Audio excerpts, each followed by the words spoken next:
থাকবে এই মাসুম বাচ্চাগুলি আব্বা আম্মার কোল থেকে নামবে না। আমার আল্লাহ বড় দয়াময়, আমার আল্লাহ পাক বড় রহমানুর রহিম। আমার আল্লাহ ওই মাসুম বাচ্চাদের দোয়াগুলি কবুল করে নিয়ে গুনাহগার আব্বা মায়ের জীবনের গুনাহকে মাফ করে দিয়ে দয়ার জান্নাত ওই বাচ্চাদের ওসিলায় দান করে দেবে। সুবহানাল্লাহ, নারে তাকবীর, নারে তাকবীর। ছোটবেলায় সন্তান মারা গেলে মা কাঁদে আর বলে আল্লাহ তুমি খানা। নাউজুবিল্লাহ, দুনিয়ায় এত বাচ্চা, কারো বাচ্চা নিলে না, আমারটাই নিলে। আমরা জানি না এই ছোটবেলায় সন্তান ইন্তেকাল করা মানে পিতা মাতার জান্নাতে যাওয়ার একটা ওসিলা হয়ে গেল। সুবহানাল্লাহ। আমার ভাইজানেরা, মুজাদ্দিদুজ্জামানের যে কথা বলতেছিলাম, এই 38 জন সন্তান সব ছোটবেলায় ইন্তেকাল করেছে। দাদা হুজুর চিন্তা করলেন আমি একটু হজে যাব। কত সালে? বাংলা 1309 সালে দাদা হুজুর প্রথম হজ পাকে যাওয়ার নিয়ত করলেন। কত? বাংলা 1309 সালে। তার সঙ্গে আরো আলেমে দ্বীন, হাফেজে কোরআন, হুজুরে খলিফা, মুহিউদ্দিন তারা সব ছিলেন। আমার ভাইয়েরা, ও নবীর উম্মতেরা, ফুরফুরা শরীফের মুজাদ্দিদুজ্জামান বাংলা 1309 সালে হজ করার জন্য প্রথম নিয়াত করলেন। হুজুরের সঙ্গে অনেক আলেম ওলামা, এমন করে খলিফা মুহিউদ্দিন গণেরাও গেলেন। মুজাদ্দিদুজ্জামান আল্লাহর কাবা বাইতুল্লাহ গিয়ে নিয়াত করেছিলেন আমি আল্লাহর কাছে দোয়া চাইব, ও আমার সন্তানগুলিকে লম্বা হায়াত দিন। মুজাদ্দিদুজ্জামান তার সেই নিয়াতকে মাথায় রেখে আর কাবা বাইতুল্লাহর গেলাফ ধরে আল্লাহর কাছে দোয়া চাইলেন, ও রব্বুল আলামিন, আল্লাহ আমি আপনার বান্দা আবু বকর দোয়া চাই, আল্লাহ আপনি আমার সন্তানকে আল্লাহ লম্বা হায়াত দিন। এরপরে তালবিয়া পড়লেন, লব্বাইক আল্লাহুম্মা লব্বাইক, লব্বাইক লা শারীকা লাকা লব্বাইক, ইন্নাল হামদা ওয়ান নি'মাতা লাকা ওয়াল মুলক লা শারীকা লাক। ওয়া আমার ভাইয়েরা, হজের যাবতীয় কাজকাম কমপ্লিট করলেন। কাবা বাইতুল্লাহর গেলাফ ধরে যখন আল্লাহর কাছে দোয়া চাওয়া হয়, আমার আল্লাহ ওই বান্দার দোয়া কবুল করে নেন। মুজাদ্দিদুজ্জামানের দোয়া আল্লাহ পাকের দরবারে কবুল হয়ে গেল। এই সময় তিনি ঘরে আসলেন হজ কমপ্লিট করে। তখন এরোপ্লেন নয়, পানির জাহাজে হজ। ও নবীর উম্মতেরা, মুজাদ্দিদুজ্জামানের ঘরে আমার আল্লাহ পুত্র সন্তান দিলেন। দাদা হুজুর তার নাম রাখলেন আব্দুল হাই। বড় হুজুর আস্তে আস্তে দাদা হুজুর তিনি দেখছেন যে আমার এই ছেলেটা আস্তে আস্তে বড় হচ্ছে। বারবার দোয়া চাচ্ছে, আল্লাহ আমার এই সন্তান, এর আগে অনেকজন চলে গেছে, আল্লাহ আমার এই ছেলেটা যেন হায়াত পায়, আল্লাহ আপনি লম্বা হায়াত দিন। তবে দাদা হুজুরের মনে মনে একটা ইতমিনান, আমি যেহেতু কাবা বাইতুল্লাহর গেলাফ ধরে দোয়া চেয়েছি, আল্লাহ নিশ্চিত আমার দোয়াটা কবুল করেছেন। এই সময় যখন অন্যান্য বাচ্চাগুলি যে সময় ইন্তেকাল করে আর ওই সময়টা যখন পেরিয়ে গেল, দাদা হুজুর এই বড় হুজুরকে দেখে বলতেন, বাবা আমার এই ছেলেটা কাবা বাইতুল্লাহর গেলাফ ধরে দোয়া চাওয়া ছেলে। সুবহানাল্লাহ। এজন্য দাদা হুজুরের জানাজা নামাজের ইমাম হয়েছিলেন তিনি। আর বাড়ির বড় ছেলে যিনি, আব্বার অবর্তমানে বাপের জায়গাটা তার। কথা ঠিক কিনা? ছোট ভাইদের সঙ্গে আচার আচরণ ভালো করা দরকার। বড় যে হয় তার একটু লসই হয়, বড় যে হয় তার খাটনি বেশি, অনেক কাজ কাম বেশি, অনেক দায়িত্ব বেশি, শেষে বদনামও নিতে হয়, কিন্তু তার ভিতরে একটা ফায়দা আছে। আমার ভাইজানেরা, বাড়ির বড় যারা হয় দেখবেন আপনি, তাদের খাটনি বেশি, মাথায় চাপ বেশি, অনেক রকম দায়িত্ব সব পালন করার পরেও যত রকমের বদনাম শেষে তাকেই নিতে হবে, কিন্তু তারপরেও তার ভিতরে আলাদা একটা মজা আছে। কথা ঠিক কিনা? আমার ভাইজানেরা, বড় হুজুর পীর কেবলা রাহমাতুল্লাহ আলাইহি যখন লম্বা হায়াত পেলেন, আমার আল্লাহ তার ঘরে আরো সন্তান দিয়েছিলেন। ওই কাবা বাইতুল্লাহর গেলাফ ধরে দোয়া চাওয়ার পর মুজাদ্দিদুজ্জামানকে আল্লাহ যে সন্তানগুলি দিয়েছিলেন, এগুলি আর কেউ ছোটবেলায় ইন্তেকাল করেন না। মুজাদ্দিদুজ্জামানের দোয়া আমার আল্লাহ কবুল করেছিলেন বলে শুকরিয়াতান হিসাবে দ্বিতীয়বার তিনি আবার হজ পাকে গিয়েছিলেন। এই সময় তার সঙ্গে বসিরহাট আল্লামা ছিলেন। ও উম্মতেরা, মুজাদ্দিদুজ্জামান দ্বিতীয়বার আবার হজে গেলেন বাংলা 1330 সালে, মানে হুজুরের ওফাতের 9 বছর আগে আবার হজ করেছিলেন। তখন বসিরহাট আল্লামা হুজুর ছিলেন, আরো সব বড় বড় আলেমে দ্বীন, হাফেজে কোরআন, হুজুরের মুহিব্বিন গণেরা ছিলেন। তো বসিরহাট আল্লামা এই সময় হজে গিয়ে যখন দাদা হুজুরের সঙ্গে ছিলেন, তখন বাংলার এই আলেমেরা একদল হজ করতে এসেছে। এ সময় মুজাদ্দিদুজ্জামান এই সময় ওই আরবের মানুষদেরকে ওয়াজ ও নসিহত করে শুনিয়েছিলেন, যে ওয়াজ ও নসিহত যেটা মানুষদেরকে, এই আরবের মানুষদের খুব মুগ্ধ করেছিল। পরিশেষে বললেন, বাবা আমার সঙ্গে একজন ভালো মাওলানা আছে, আলেমে দ্বীন আছে, তিনি আলোচনা রাখবেন। দাদা হুজুর বলেন, বাবা বড় মাওলানা তুমি এবারে আলোচনা করো, ওয়াজ নসিহত করো। এই সময় বসিরহাট আল্লামা তিনি এক টানা 3.5 ঘন্টা 3.5 ঘন্টা আরবি জবানে ওয়াজ করেছিলেন, জোরে বলুন। আর 3.5 ঘন্টায় 350 হাদিস তিনি বলেছিলেন। বসিরহাট আল্লামা 18,000 হাদিসের হাফেজ ছিলেন। সুবহানাল্লাহ বলবেন না? 18,000 হাজার হাফেজ, আপনার হাদিসের হাফেজ ছিলেন। 3.5 ঘন্টায় 350 হাদিস বলে যখন ওয়াজ করলেন, এই আরবের মানুষের অবাক হয়ে গেল। তারা বলল, বাংলায় যে এত বড় আলেম ছিল আছে, এটা আমাদের জানা ছিল না। আমার ভাইয়েরা,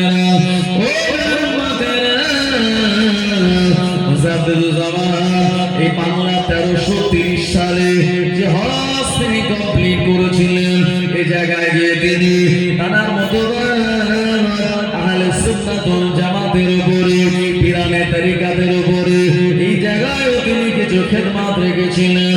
ও মুসলমানেরা, জওয়ানেরা, যুবকেরা, আল্লাহর ওলি যে জায়গাতে গিয়েছেন সেই জায়গাতে তিনি বিভিন্ন মাদ্রাসা, মসজিদ এবং মানুষের ভিতরে ইলমে বাতিনি, ইলমে লাদুন্নি এই সবগুলি আমল করার তরিকা দিয়ে এসেছিলেন। যার কারণে আজও বাংলার জমিনে হাজার হাজার কেরাম মুজাদ্দিদুজ্জামানের অনুসারী, অনুগামী। একবার মুহাব্বত করে বলেন সুবহানাল্লাহ। শুধু তাই নয়, যারা পীর হয়, আল্লাহর ওলি বান্দা হয়, আমার আল্লাহ তাদের সঙ্গে এমন কিছু নেয়ামত দান করে দেন, যে নেয়ামতগুলিকে আমরা কারামাত বলে থাকি। মুজাদ্দিদুজ্জামানের ভিতরে আমার আল্লাহ এইরকম কারামাত সম্পন্ন ওলি বানায় বানিয়েছিলেন। শুধু তাই নয়, কোন কবরের ধারে বসে কাশফুল কুবুর সবক আমল করলে পরে ওই কবরবাসীর হালাত কি, এটা মুজাদ্দিদুজ্জামানকে জানার মতো ক্ষমতা আমার আল্লাহ দান করে দিয়েছিলেন। সুবহানাল্লাহ। দাদা হুজুরের জীবনে লিখেছে বসিরহাট আল্লামা, আর বসিরহাট আল্লামা লিখেছেন মানে তাতে বিন্দু পরিমাণের ভুল নেই। এটা বিশ্বাস আছে তো আপনাদের? দাদা হুজুরের জীবনে বসিরহাট আল্লামা যেটা লিখেছেন এর ভিতরে বিন্দু মাত্র কোনো সন্দেহ ভুল নেই। কারণ বসিরহাট আল্লামা যাতাই মানুষ ছিলেন না। তার সঙ্গে খিজির আলাইহিস সালামের দেখা হয়েছিল। খিজির আলাইহিস সালাম দেখা করেছিলেন বসিরহাট আল্লামার সঙ্গে, জোরে বলেন। আমরা এই উত্তর 24 পরগনার মানুষ, আমাদের কপাল ভালো, নসিব ভালো যে আমাদের এই জমিনে এত বড় একজন আলেমে দ্বীন, বড় মাওলানা, তিনি শাহিদ আছেন। আমি বলবো একটু প্রাণ খুলে মুহাব্বতে দরুদ শরীফ, আল্লাহুম্মা সাল্লি আলা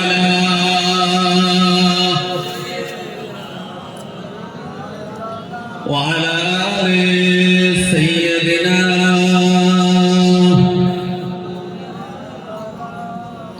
एक दिन हम भी मदीने जाएंगे,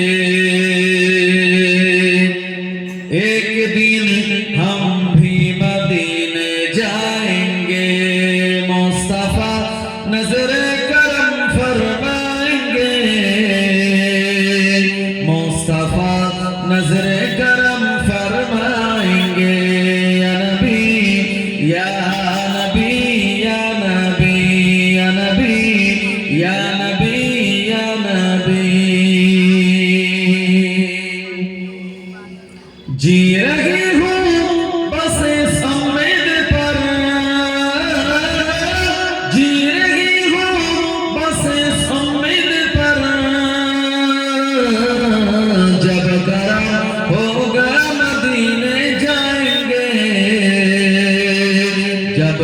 जन्म होगा मदीने जाएंगे मुस्तफा नजर करम फरमाएंगे मुस्तफा नजर करम फरमाएंगे या नबी या नबी या नबी या नबी या नबी या नबी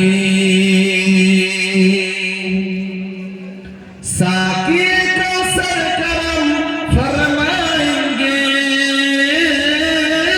साकिए कौसर करम फरमाएंगे हम पिएंगे ओ पिलाते आएंगे हम पिएंगे ओ पिलाते जाएंगे मुस्तफा नजर करम फरमाएंगे मुस्तफा नजर करम फरमाएंगे या नबी या नबी या नबी या नबी या नबी या नबी सो रही हूँ बस इस उम्मीद पर सो रही हूँ बस इस उम्मीद पर ख्वाबों में जलवा दिखाने आएंगे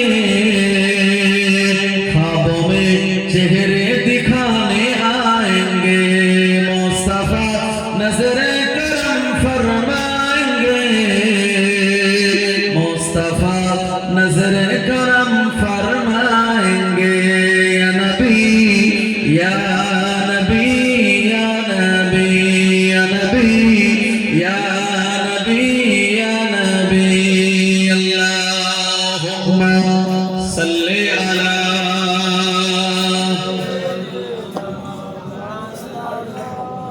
وعلى آل سيدنا মুর্শিদাত আল্লামা বলছেন যে ফুরফুরা শরীফের দাদা পীর সাহেব রহমাতুল্লাহ আলাইহি তিনি জলসায় যাওয়ার নিয়াতে তিনি তার সঙ্গী সাথীদের নিয়ে বেরিয়েছেন আর তখন ওই মার্টিন ট্রেন চলতো ইংরেজ আমলে মার্টিন ট্রেন খুব আস্তে আস্তে যেত ওই দার্জিলিং এ যে টয় ট্রেন আছে ওই রকম খানিকটা এই মার্টিন ট্রেন নির্ধারিত সময়ে চলতো 2-3 ঘন্টা পর পর এক একটা এখন যেমন বিড়া স্টেশন যদি যান 15 মিনিট 20 মিনিট পর পর ট্রেন আর তখন 2-4 ঘন্টা 5 ঘন্টা পর একটা করে ট্রেন সারাদিনে 2-3টে ট্রেন এখন হুজুর যে সময় প্ল্যাটফর্মে পৌঁছেছেন এই সময়টা হলো আসরের সময় আর আসরের নামাজে বিরাট গুরুত্ব আছে না নবীজি বলেছেন একটা হাদিস আছে আমি বলছি নবীজি বলেছেন মান তারাকা সালাতিল আসরি ফাকাত হাবিতাত আমালুহু যে ব্যক্তির আসরের নামাজ ছেড়ে গেল বা ছেড়ে দিল সারা দিনের আমাল যেন তার বরবাদ হয়ে গেল কারণ আমাদের কাছে ফেরেশতা আছেন কিরামান কাতিবিন সম্মানীয় দুজন ফেরেশতা আল্লাহ কোরআনুল মাজিদে শুনিয়েছেন কিরামান কাতিবিনা ইয়ালামুনা মা তাফআলুন ইন্নাল আবরারা লাফি নাঈমিন ওয়া ইন্নাল ফুজ্জারা লাফি জাহিম কিরামান কাতিবিন মানে কিরামান মানে সম্মানীয় আর কাতিবিন এটা হলো দ্বিবচন তাসনিয়া সিগা মানে দুইজন লিখনেওয়ালা সম্মানীয় ফেরেশতা আমাদের কাঁধে আছে আসরের সময় হলে এই দুইজন ফেরেশতা চলে যায় আবার নতুন দুইজন আসে যে দুইজন চলে যায় আল্লাহ জিজ্ঞেস করে আমার বান্দাকে কি অবস্থা রেখে এসছো যদি আমরা আসরের নামাজ পড়ি তো ফেরেশতা গিয়ে বলে আল্লাহ আপনার বান্দা ওই নামাজ পড়ছিল তখন চলে এসেছি বা নামাজ পড়ার পরে আর যদি আমরা চায়ের দোকানে সময় কাটিয়ে দিয়ে আসরের সময় নামাজ না পড়ি তো ফেরেশতারা বলে আল্লাহ আপনার বান্দা তখন নামাজ কালাম পড়েনি এই দুনিয়ার কাজে ব্যস্ত ছিল আল্লাহ পাক সেই বান্দার উপরে নারাজ হয় আর যেই শুনে আমার বান্দা নামাজ পড়ছিল আল্লাহ পাক খুশি হয়ে যায় জোরে বলেন সুবহানাল্লাহ আমাদের সবাইকে চলে যেতে হবে কি যে হবে না ভাই সুতরাং নামাজ থেকে আমরা এত দূরে কেন কবি খুব আফসোস করে বলেছেন ঘুমিয়ে ঘুমিয়ে করেছি কাজা ফজর আমি তখনও জাগিনি যখনই জোহর মেলায় দোলায় কেটেছে আসর মাগরিবের ওই শুনি আযান এখনো জামাতে হওয়ার শামিল এর সাথে তোমার আছে স্থান বাজছে দামামা মাথারে আমামা শির উঁচু করি মুসলমান আর মায়া আসে, ভাঙা কেল্লায় ওড়ে নিশান। দিন যায় রাত আসে, দিন যায় রাত আসে, কমিতেছে হায়াত।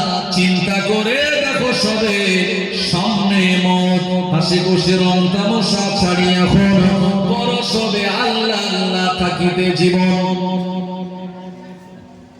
আমার ভাইজানেরা, একজন লোককে বাঘ তাড়া দিয়েছে, লোকটা প্রাণপণ দৌড়াচ্ছে। হঠাৎ সামনে একটা কুয়া ছিল, কুয়ায় লোকটা লাফ দিয়েছে। কুয়ায় পানি তোলার জন্য যে বালতি রশি লাগানো থাকে, লোকটা ঝাঁপ দিয়ে ওই রশিটা ধরে ফেলেছে। লোকটা দেখছে ওপরে বাঘ গর্জন করছে, আমায় যদি ধরে ফেলে ছিঁড়ে খাবে। আর নিচে তাকিয়ে দেখে কুয়ার নিচে সব সাপ বিছু পোকামাকড় আছে, পানি নেই, সাপ বিছু পোকামাকড়।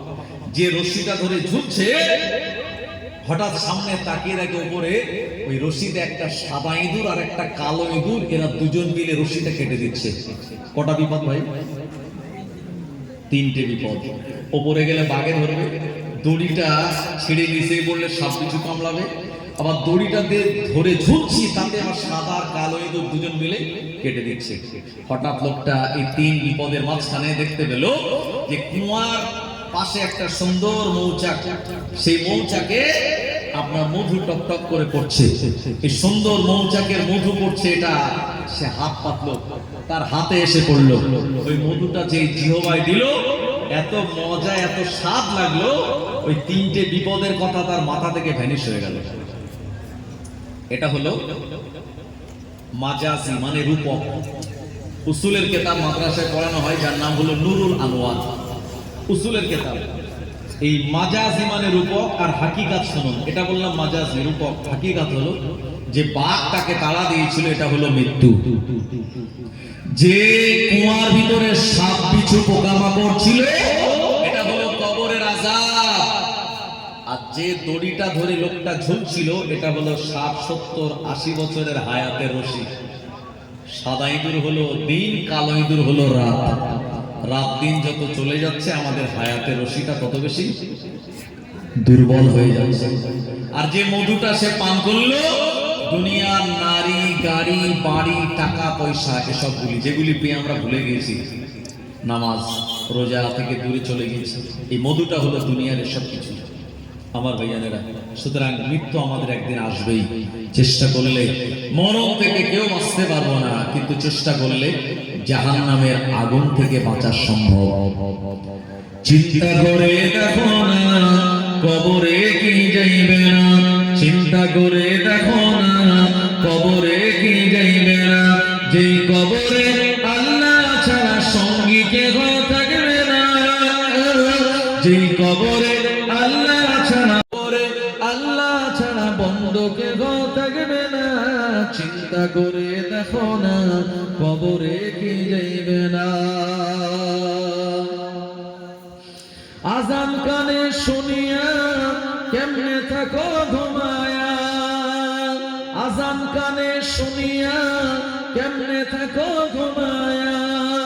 কবরের আযাবের কথা একটু স্মরণ করো না, চিন্তা করে দেখো না কবরে কি যাইবে না। যেই কবরে আল্লাহ ছাড়া সঙ্গী কেহ থাকবে না, যেই কবরে আল্লাহ ছাড়া বন্ধু কেহ থাকবে না। চিন্তা করে দেখো না কবরে কি যাইবে না। সবাইকে চলে যেতে হবে বাবু, এই দুনিয়ায় কেউ আমরা থাকবো না। মুজাদ্দিদুজ্জামান যে কথা বলতেছিলাম, এই মার্টিন ট্রেনে করে জলসাতে যাবেন, প্ল্যাটফর্মে গিয়েছেন আর ট্রেন চলে এসেছে। হুজুর বলেন, বাবা ট্রেনে কে উঠো না, এই এখানে আমরা আসরের নামাজ আদায় করব, তারপরে ট্রেনে উঠবো। হুজুরের সঙ্গী সাথী যারা, তারা বলছে হুজুর সর্বনাশ, এই এখন যদি ট্রেনে না উঠি তাহলে ট্রেনটা তো চলে যাবে, ট্রেনটা পাবো না। আর এই ট্রেনে না উঠলে আমরা জলসাতে গিয়ে পৌঁছাতে পারবো না। হুজুর হুজুর বললেন, বাবা আগে নামাজ পরে ট্রেন, আগে নামাজ পরে ট্রেন। দাদা হুজুর বললেন, বাবা তোমরা উজু বানিয়ে নাও, এখানে আসরের নামাজ পড়া হবে। একজন বললেন, হুজুর আমি একটু ট্রেনের ড্রাইভারকে বলে আসি যে একটুখানি দাঁড়াতে, আমরা আসরের নামাজ পড়বো, তারপরে এতগুলো প্যাসেঞ্জার উঠবো। ট্রেনের ড্রাইভারকে বলতে গেছে, ড্রাইভার সাহেব একটুখানি ওয়েট করুন প্লিজ, আমরা নামাজ পড়বো, আবার উঠে যাবো ট্রেনে। ট্রেনের গার্ড আর ড্রাইভার দুজন মিলে ধমকে সুরে বলল, এ ট্রেন এটা কারুর ব্যক্তিগত টাইমে চলে না, সরকারি টাইমে চলে। কারুর জন্য ট্রেন এখানে দাঁড়াবে না। চলে আসলো, হুজুরকে বললেন, হুজুর এই ট্রেনের ড্রাইভারের কথা বললো। আরে বাবা, ভরসা করো আল্লাহর উপরে, রেজেকের মালিক আল্লাহ। যদি ওই জায়গায় আল্লাহ রেজেক রেখে দেয় তো ঠিক যে কোনো প্রকারে আল্লাহ পৌঁছে দেবে ওখানে। জোরে বলেন সুবহানাল্লাহ। কতটা ভরসা আল্লাহর উপরে। জি, একজন লোক কুয়ায় পড়ে গেছে, লোকজন চিৎকার করছে, সেই লোকের চিৎকারে সব কুয়ার পাশে এসছে, আর সেই বুড়ো লোকটারে কুয়া থেকে তুলেছে। বলে, তুমি বুড়ো মানুষ কুয়ায় পড়লে কি করে? বললো, আর বলুন, আমি বালতি রশি দিয়ে পানি তুলতে গিয়েছিলাম, তাই পড়ে গিয়েছিলাম। তো একজন লোক বললো, আহারে লোকটা পড়ে গেল তো খুব কষ্ট হয়েছে, এক গ্লাস গরম দুধ এনেছে, দিয়ে বলছে আপনি দুধটা পান করুন। দুধটা পান করেছে, পান করার পর কিছু লোক আছে, ভাই তুমি পড়লে কি করে এখানে? বললো, আরে পড়লাম কি করে দেখাচ্ছে। বলে, আবার কুয়ার ধারে গিয়ে ওই রশি আর বালতিটা টেনে তুলতে গেছে, দেখাচ্ছে যে কিভাবে পড়েছিলাম, ওটা দেখাতে গিয়ে আবার পড়ে গেল। পড়ে গিয়ে দ্বিতীয়বার পড়ে এমন পড়লো, এমন লাগলো সে আর বাঁচলো না, মারা গেল। সবাই চিন্তা করছে, দেখো লোকটা পড়ে গেল, আমরা টেনে তুললাম, এক গ্লাস দুধ খেলো, আবার ওই কিরাম করে পড়েছে দেখাতে গিয়ে আবার এমন পড়লো, ও দ্বিতীয়বার উঠে আর তার বেঁচে রইল না, এখন সে মারা গেল। ওই জায়গায় একজন ভালো মানুষ ছিল, সে বলল, এই বাবা তোমরা শুনছো এটা কি হলো এর মাঝখানে? বললো, কি হুজুর বুঝতে পারিনি তো। সেই একজন আলেম, তিনি বললেন, আসলে কুয়ায় যে লোকটা পড়েছিল তার এক গ্লাস দুধ রেজেকে তার বাকি ছিল, এখন এক গ্লাস দুধ তার তাকদীরে রেজেকে বাকি ছিল, তাকে তোলা হলো, এক গ্লাস দুধ সে পান করলো, রেজেক শেষ, এখন মারা গেছে, মানে দুনিয়া থেকে চলে গেছে। দাদা হুজুর বললেন, বাবা যদি আল্লাহ রেজেক অমুক জায়গায় রাখেন তো ঠিক সেই জায়গায় নিয়ে যাবেন। মুজাদ্দিদুল জামান বললেন, বাবা তোমরা ওযু বানাও আর এখানে নামাজ কালাম পড়ে তারপর আমরা ট্রেনটা ধরবো। জোরে বলেন সুবহানাল্লাহ। কি আল্লাহর প্রতি তার অগাধ বিশ্বাস। তাকবীর, নারে তাকবীর, নারে তাকবীর। আওলাদে মুজাদ্দিদুল জামান, আওলাদে মুজাদ্দিদুল জামান জনাব সম্মানীয় পীরজাদা ভাইজান হুজুর কেবলা, নারে তাকবীর। মাশাআল্লাহ, ফুরফুরা শরীফ থেকে আওলাদে মুজাদ্দিদুল জামান আপনাদের কাছে চলে এসেছেন। আজকে আপনাদের এলাকায়, আপনাদের গ্রামে দোয়ারে হুজুর, এখন দোয়ারে সরকার চলছে কিনা? হ্যাঁ, আজকে আপনাদের গ্রামে দোয়ারে হুজুর না? হ্যাঁ, বসিরহাট থেকে হুজুর আসলেন, আমি আসলাম ছোটখাটো হুজুর, তারপরে ফুরফুরা শরীফ থেকে মাশাআল্লাহ আওলাদে মুজাদ্দিদুল জামান চলে এসেছেন। তো আপনাদের দোয়ারে হুজুর মানে আপনাদেরও তাড়াতাড়ি আসা দরকার। এখনো অনেক জায়গা ফাঁকা আছে, যারা রাস্তাঘাটে দোকান বাজারে ঘুরছেন তাড়াতাড়ি চলে আসেন। আমার ভাইজান একটু তাকবীর দেন, নারে তাকবীর, নারে তাকবীর। আওলাদে মুজাদ্দিদুল জামান পীরজাদা হযরত মাওলানা মুনতাকিম সিদ্দিক আল কুরাইশি ভাইজান, নারে তাকবীর।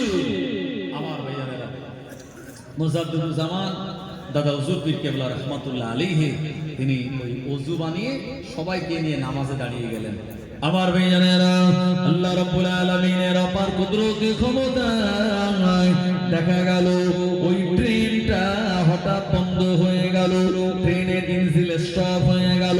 ড্রাইভার অবাক, গার্ড অবাক, কি ব্যাপার, ট্রেনটা তো বন্ধ হওয়ার কথা নয়, ইঞ্জিনটা স্টপ হয়ে গেল কি করে?